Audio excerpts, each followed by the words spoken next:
sa pamamagitan lang ng pagtatanim sa mga paso-paso natin dyan.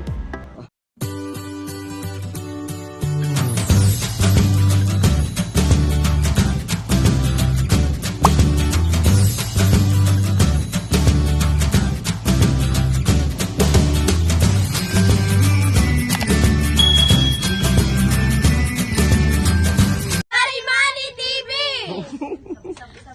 Parimani TV! Parimani TV!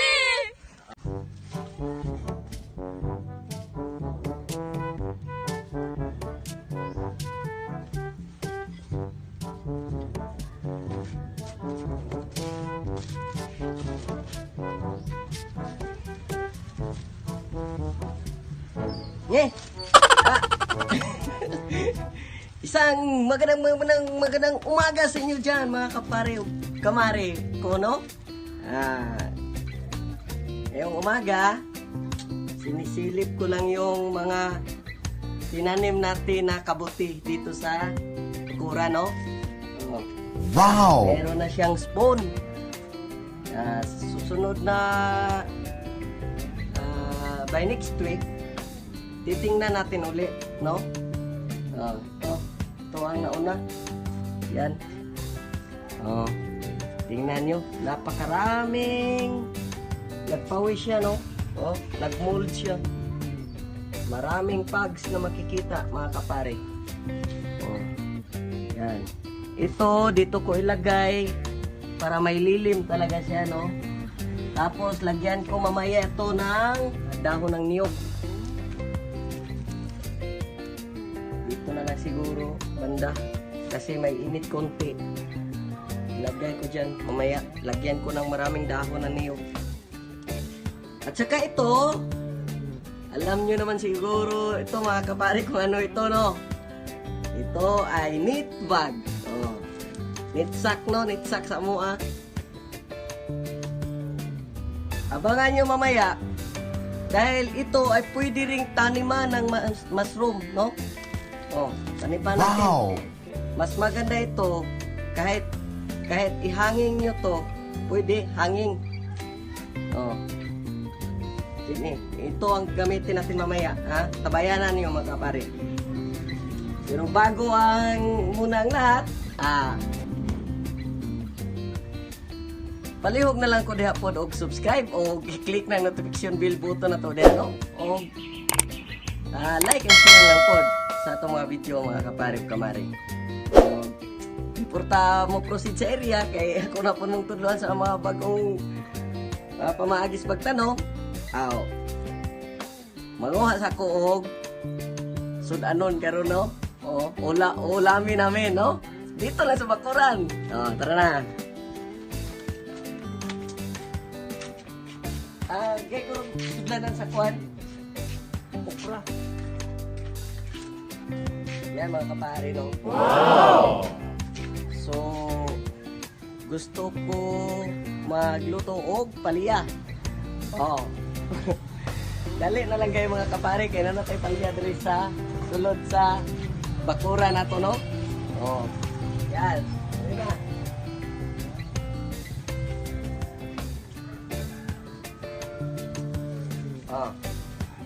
Ito, mga kapare, pwede na to harbisin, no? Yan. Malaki na siya, no? So, nakagulay na tayo. Sa pamamagitan lang ng pagtatanim sa mga paso-paso natin dyan. Binigyan tayo ng blessing. So, harbisin na natin. Yan, ha? Isa lang muna. Kasi baka hindi maubos. Sayang din, no? Isa lang. Yan, ha? Ito, okra to. Galing sa labas. Mag-harvest naman tayo ngayon. Kasi kahapon lang to na-harvest, hindi naubos, no? Yan.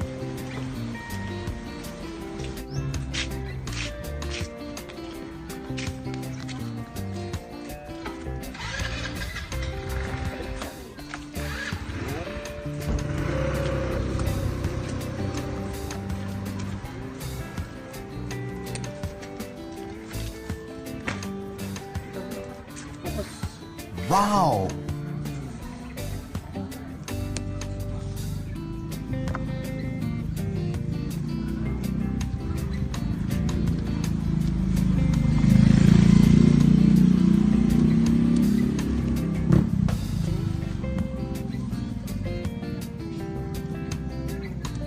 Yan mga kapare ha, kumari. Ini may pinakalami na okra. Ini nilang kagagmay no. May pa kay siya kaunon. Sarap siyang kagatin. Kasi medyo malutong pa siya, no? Ito.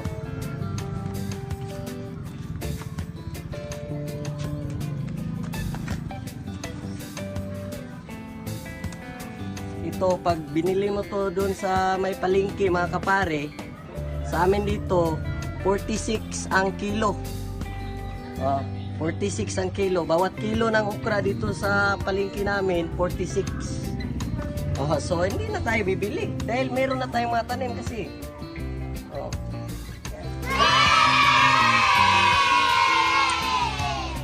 Yan no.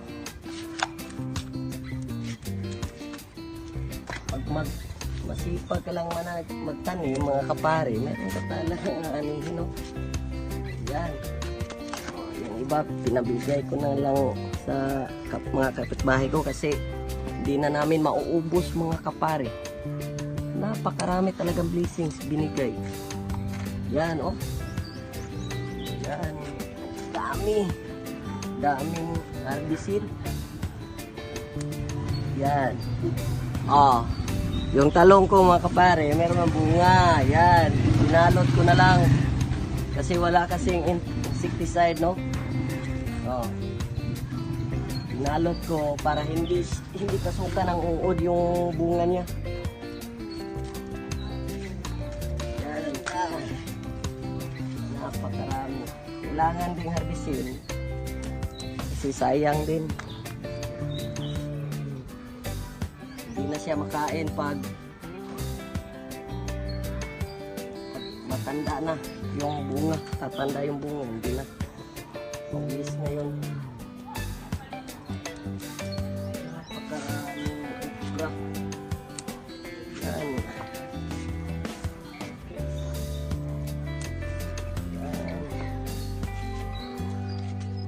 Patay sa kabila mga kapare, no? Yan. Bukas na. Yan, oh.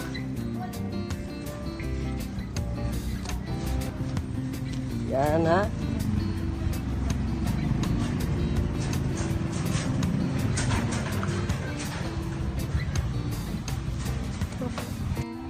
Yan, no? So, ganyan lang mga kapare. Yan, ganyan lang. Ito talaga ang tamang harbisin na okra, no? Ano kaya sa English ang okra? Ano? Okre. Baka okre. Yan, ha?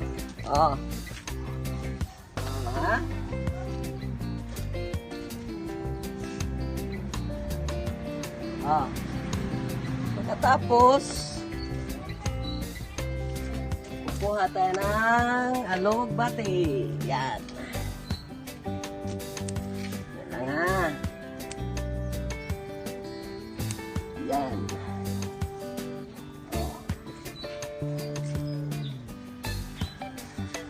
Para may dahon. Yan o. Ang halo sa sinabaw na isda, no? Sinabaw ang isda.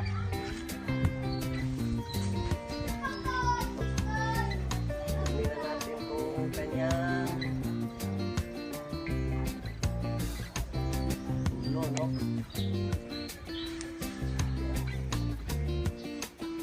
Unahan na sila sa itaas.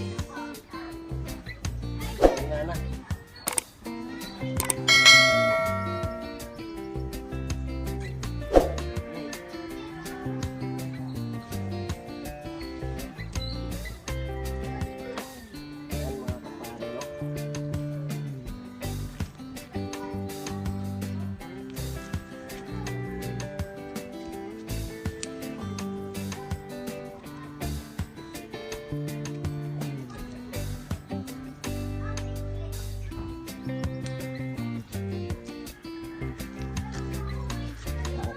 natin, wag na lang natin kunin.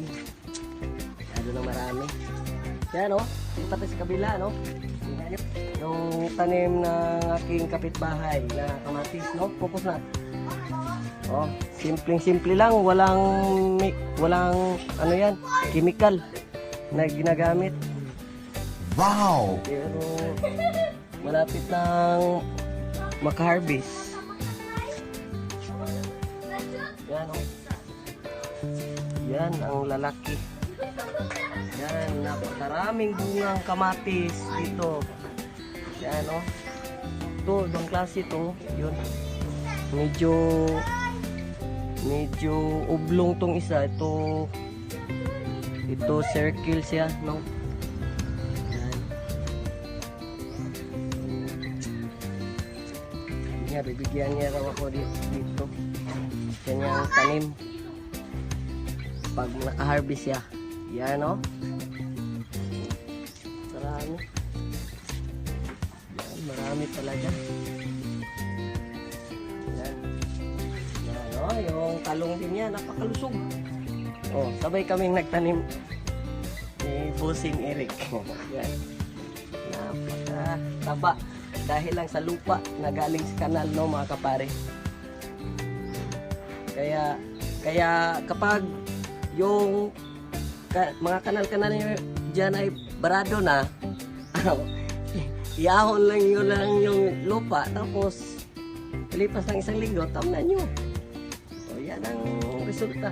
Napakataba ng tanim. Teka, ito na natin, no, mga kapare. Kuha tayo ng sibuyas dahon pang sahog sa palya, no? Tapos yan, ganyan lang kapag kukuha kayo ng sibuyas, no, sa mga tanim-tanim nyo para tutubo pa rin, no? Dami pa rin siya. Dahon lang ang kunin nyo, wala namang silbi ito. Pag kinuha, tatapon lang din.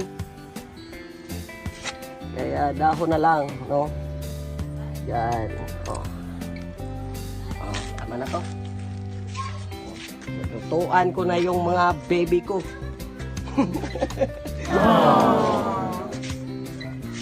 Yan, ha? Teka lang. Hugasan muna natin, no?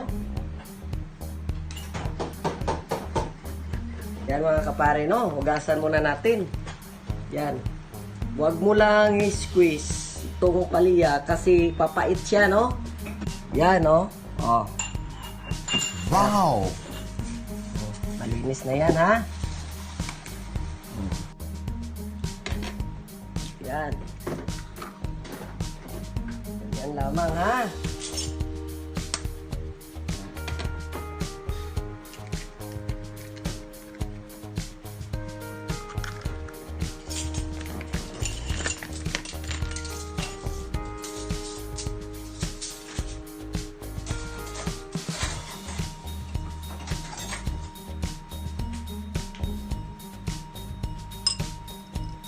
Batilin. Mix. Yan. Ginawa nating best dahon, no? Yan. Lahat nandyan na sa bakura, no? Halos nandyan na. Meron tayong bawang na itinanim, mga kapare, at saka onion, pero hindi pa ma-harvest. Wow! Meron na tayong kamatis. Ha? Yan. Ito pala. Lamang, ha? Oh. Sa mga hindi marunong magluto dyan, kahit turtang itlog, hindi marunong, oh, manood na kayo. Anoorin nyo lang ako, mga kapare. Yan, ha? Oh.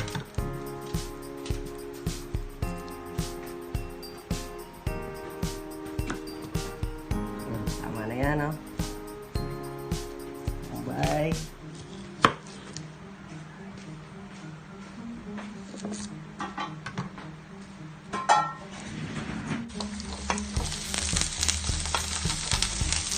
Yan.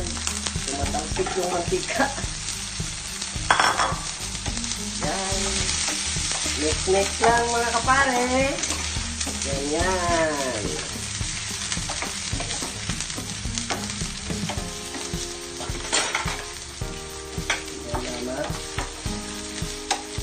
Half cook lang mga kapare, no?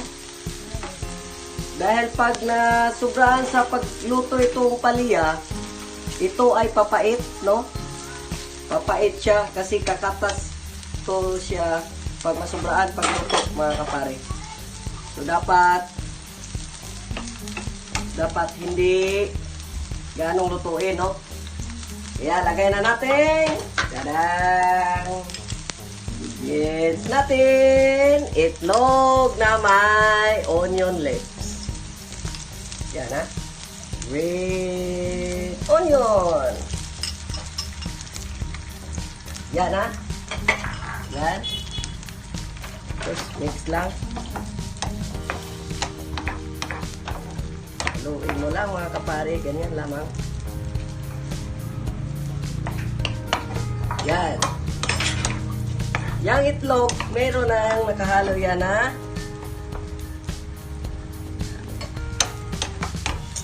asin at saka yung secret ingredients natin.